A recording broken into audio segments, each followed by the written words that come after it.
Баршаңызға қайырлы күн, менің арнама қош келдіңіздер. Бүгін біз сіздермен осындай өте дәмді, тойымды болып шығатын тағамдардың бірі ұн қуырдақ тағамын жасайтын боламыз. Бұл тағамды Моңғолия халқында өте жиі жасайды екен.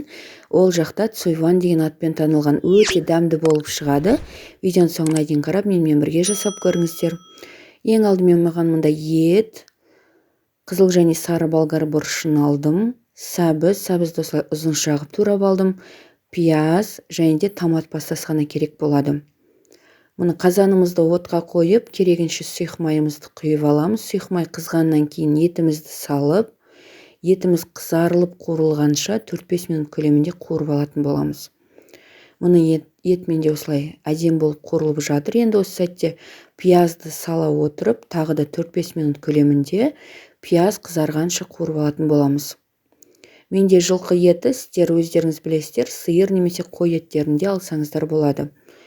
Енді мұнда дәміне қарай қара бұрышымызды, тұзымызды және де томат пастасын салып, тағы да 2-3 минут көлемінде қуырып аламыз. Мұны менде барлығы өте әдемі болып қуырылып жатыр. Енді осы сәтте етіміз бататындай су құйып, бетін жауып, жай отта етті қайнатып, яғни пісіретін боламыз.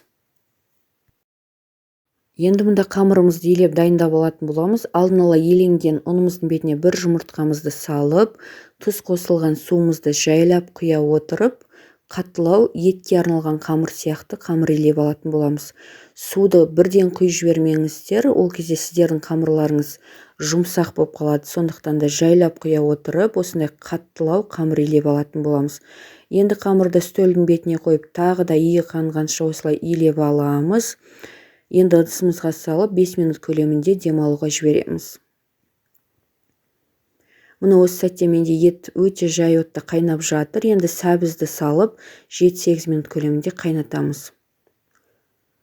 Мұны етіміз қайнап жатқан кезде енді қамырын жайып алатын боламыз. Менде осындай демалған өте әдемі қамыр шықты. Мен қамыр жайғанға дейін қамырды тағы да 2 рет басып демалдырып алдым. Сондықтан да менде қамыр осылай өте ыңғайлы, өте жақсы жайылып жатыр. Сондықтан да сіздер де жақсылап қамырларыңызды демалдырып алыңыздар. Енді қамырды отбасындағы адам санына байланысты көбейтіп немесе азайтсаңыздар болады. Менде отбасында кішкене адам саны көп болғандықтан мен осындай үлкен қамыр елеп жайып жатырмын. Егер де сіздерде адам саны аз болса, осы қамырдың жарты мөлшерде алып, яғни ұнды солай қамыр елеп жаятын боласыздар. Жалпы тамақтағы барлық құрамды көбейтіп немесе азайтып отырсаңыздар болады, отбасы санына байланысты. Мұны менде осындай домалақ қамыр жайылып шықты. Қамырды шетінен ғана баса отырып жайыңыздар, қатты басып жайып қоймаңыздар, әйтпесе қамырларыңыз жыртылып кетеді. Енді осы қамырды мен 4-ке бөліп алдым. Мұны менде сәбіз 7-8 минут көлемінде қайнады. Енді осы сәтте қамыр салғанға дейін бізде болгар бұрышы пісетін болады. Болгар бұрышын алдын ала салып жібермеңіздер, ертерек салсаңыздар езіліп кететін болады. Мұны мен алдын ала өзімнің пешімді 250 градусқа жақсылап қыздырып алдым.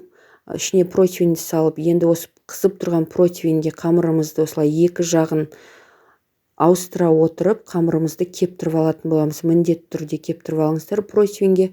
Сол кезде қамырларыңыз осылай құрғақ болады, кеуіп шығады құрғақ болып, және де өте жақсы кесілетін болады. Мұны кескенде де өздеріңізге керек мөлшерде кесіп аласыздар, керек көлемде кесіп аласыздар. Мен осылай кесіп алдым. Маған осындай көлем ұнайтын болғандықтан, сіздер бұдан да майдағып кессеңіздер болады, яғни кеспеге салатын қамыр сияқты. Мұны барлық қамырымызды осылай өзімізге керек көлемде кесіп аламыз. Қамырды міндетті түрде қызып тұрған противеньге кептіріп алыңыздар. Егер противендеріңіз суып қалса, тағы да противеньді пешке салып қыздырып, одан кейін қалған қамырларыңызды осылай кептіріп алыңыздар міндетті түрде. Мұны кепкен қамыр болғандықтан бізде осындай шашырап тұрған өте әдемі қамырлар шығатын болады. мұны менде болгар бұрышын соңына қарай салғандықтан болгар бұрышы өте әдемі болып өзінің формасын сақтап тұр. Енді керегінше өзіңізге суды құя отырып, қамырымызды осы подливаның бетіне салатын боламыз. Суды да көп құйып жібермеңіздер. Осындай біздің подливамыздың бетіне кішкене ғана шығып тұру керек суымыз. Мұны барлық қамырды осылай салып, барлығын осылай бір-бірінен ажыратып салыңыздар. Енді бетін жауып, өте жай отта 25 минут көлемінде қамырымызды пісіріп алатын боламыз. Мұны қамыр яғни тамақтың өз буында пісіп шықты. Қамыр салғаннан кейін бәрін бірге араластырып жүрмеңіздер. Дәл мен жасаған сияқты қамырды бетіне салып 25 минут көлемінде пісіріп алатын боласыздар. Мұны менде осындай өте әдемі, тәбетті ашатын, тойымды тағам түрі шықты. Менің отбасымдағы адамдарға өте қатты ұнады. Біз сүйсініп жедік, сондықтан сіздер де міндетті түрде жасап көріңіздер. Сіздерге де ұнайды деген ойдамын. Назарларыңызға үлкен рахмет.